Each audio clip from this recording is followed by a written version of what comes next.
다락방과 천정고의 관계에 대해서 한번 짚어보려고 합니다. 여러분들 이제 저희 영상을 통해서 여러 채 집을 보면서 궁금하신 분이 계실 겁니다. 다락방을 왜 안 만들었지? 천정을 왜 어느 부분은 지붕 경사면에 맞게 터놓고 어느 부분은 이렇게 막았지? 아니면 뭐 다락은 왜 만들까? 뭐 이제 여러 가지 이제 궁금하신 부분이 있으실 겁니다. 먼저 다락방에 대해서 한번 짚어보자면, 다락방은 서비스 공간이다, 비용이 안 든다, 뭐 이제 여러 가지 약간 오해를 하시는 분들도 일부 계십니다. 그래서 이것도 기왕에 한번 짚어보자면, 다락방이 일반 1, 2층 이제 실주거 공간만큼의 마감 비용과 100% 동일하게 들어가진 않지만 그래도 꽤 비용이 들어가는 공간이라는 점입니다. 근데 단순히 보면 마감의 상태만 보면 바닥에 난방만 법적으로 이제 못해서 바닥에 이제 온돌만 안 되어 있다 뿐이지 실내 마감의 수준은 거의 비슷합니다. 뭐 예를 들어서 마루만 1, 2층을 강마루로 깔았다면 다락방은 이제 강화마루로 좀 낮춰서, 아무래도 상대적으로 비주류 공간이다 보니까 그렇게 한다 뿐이지 도배 들어가는 거 똑같고 조명 넣는 거 똑같고 전기 설비 넣는 거 똑같고 심지어는 에어컨도 넣는 경우도 있기 때문에 그냥 거의 온돌만 빠진 일반 공간이에요. 그래서 비용 같은 경우도 일반 실 공간에 예를 들어서 평당가라는 말이 좀 말이 안 되긴 하지만 평당가 기준으로 봤을 때 거의 평당가의 70% 정도는 차지하는 꽤 값나가는 공간입니다. 그래서 제가 보통 말씀드리기로 다락방 같은 경우는 내가 명확한 목적이 있어서 반드시 난 만들어야 된다라고 하면은 만드시는 게 절대 나쁜 거는 아니에요. 그런데 거의 대부분은 다락방에서 뭘 해야 될지 잘 모릅니다. 결국은 나중엔 그냥 창고가 돼요. 땅이 좁은 지역 같은 경우는 아무래도 마당의 크기와 집 크기가 한정이 되기 때문에 다락방을 만드는 게 좋은 추천 요소가 될 수 있지만, 땅이 넓은 지역이라면 다락방을 굳이 만들기보다 이제 외부 창고라든지 혹은 뭐 이제 면적 자체를 살짝 넓게 해서 개방감을 좀 더 주는 이런 방식으로도 선택을 해보는 게 오히려 더 좋을 수 있습니다. 단적인 예를 들어볼게요. 예를 들어서 저희가 평당 600만 원 정도로 산출이 되는 사양으로 해서 집을 지었다 하면은 다락방 같은 경우는 거의 500돈, 400 후반에서 500돈 정도 되는 비용이 들어가는 게 다락방입니다. 절대 무시 못할 가격이죠. 그렇기 때문에 다락방을 만들 때는 해당 면적과 그리고 내가 어떤 용도로 쓸 건지 이 부분까지 잘 고려를 해서 만들어 보시는 게 좋습니다. 자, 그러면 왜 다락방과 천장고에 대해서 이제 언급을 했느냐? 왜 우리가 이제 집을 짓게 되면 집에 이제 어떤 공간이 어떤 기능의 역할을 하는지 내가 전문가는 아니기 때문에 확실히 모르지만 결로에 대해서는 누구나 한 번쯤은 다 한번 고민해본 부분이기도 하죠. 자, 결로. 얘기만 들어도 진짜 골치 아픕니다. 네, 겨울에 그 창이 물이 줄줄 새서 프레임 밑에 물이 잔뜩 고여서 맨날 걸레를 대고 티슈를 대고 그래서 물을 빼야 됐던 그 한번 겪어보신 분들도 분명히 계실 겁니다. 자, 그럼 결로는 왜 생기느냐? 결로는 이제 일단은 원인들을 다 알고 계시는 한번 짚어드리면은 차가운 공기와 따뜻한 공기가 만나는 지점에서 물방울이 형성이 되죠. 예.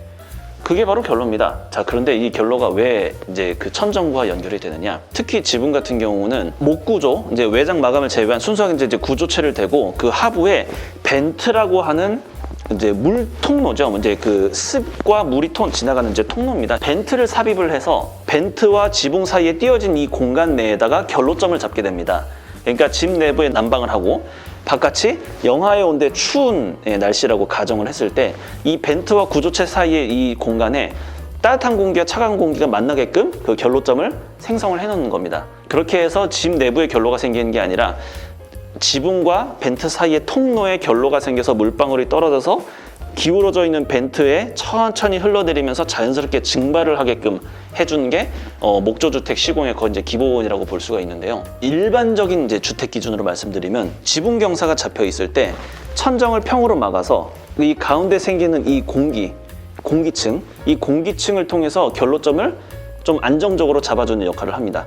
그런데 천정 높이에 맞게끔 지금 보시면 이런 형태로 천정 높이에 맞춰서 마감을 하게 되면 어떤 현상이 발생하느냐? 결로점이 천정 안쪽 집 내부에 가깝게 잡힐 우려가 있습니다. 그렇게 되면은 집 내부에 습이 차기 때문에 결로가 발생할 확률이 매우 높죠. 그래서 천정고에 맞춰서 마감을 하게 됐을 때 그런 결로 현상을 최대한으로 방지하기 위해서 일반적으로 어떻게 하냐면 아까 말씀드렸던 벤트의 양을 2배로 늘립니다.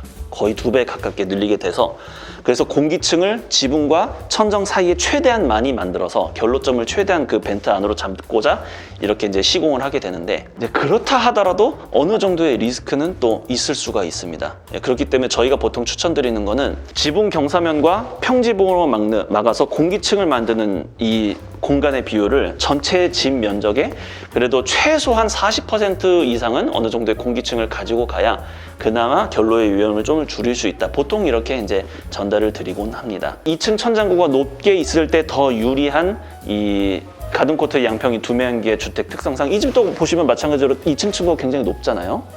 그래서 저희는 어떤 방식을 선택했느냐, 일반적인 지붕 형식의 이제 벤트까지 삽입이 되어 있지만 그 위에 지붕을 한층 더 올리는 이중 지붕 구조로 만들어서 지붕과 지붕 사이에 결로점을 잡기 위해서 시공을 진행을 했습니다. 결로가 생기는 정도에 따라서 더 추워지고 이 집 내부의 난방을 돌렸을 때 한번 저희가 실제로 보여드릴 수 있겠지만은 장담컨대 아마 거의 결로가 발생하지 않을 겁니다. 여러분들이 집을 지었을 때 결로가 가장 많이 심하게 생기는 때는 완공이 된 후 봄, 여름, 가을, 겨울 한 사이클을 거치는 그 1년 내에 온도를 위해서 몰타를 쳐놨잖아요. 그리고 기초, 지하 기초의 콘크리트 부분도 있고 땅의 습기도 있고 1년 내에 이런 이제 콘크리트와 몰탈이 양생되면서 자연스럽게 올라오는 습기에 의해서 집 내부에 초기 1년에는 결로가 생기는 경우가 상당히 많아요. 근데 그게 절대 집의 시공이 잘못된 건 절대 아니라는 점은 꼭 알아주시면 좋겠고요. 1년이 지나고 나서 다음 사이클 때 이제 실제 이 집에 이제 결로점이 어디에 잡혀 있는지를 확인하실 수 있습니다.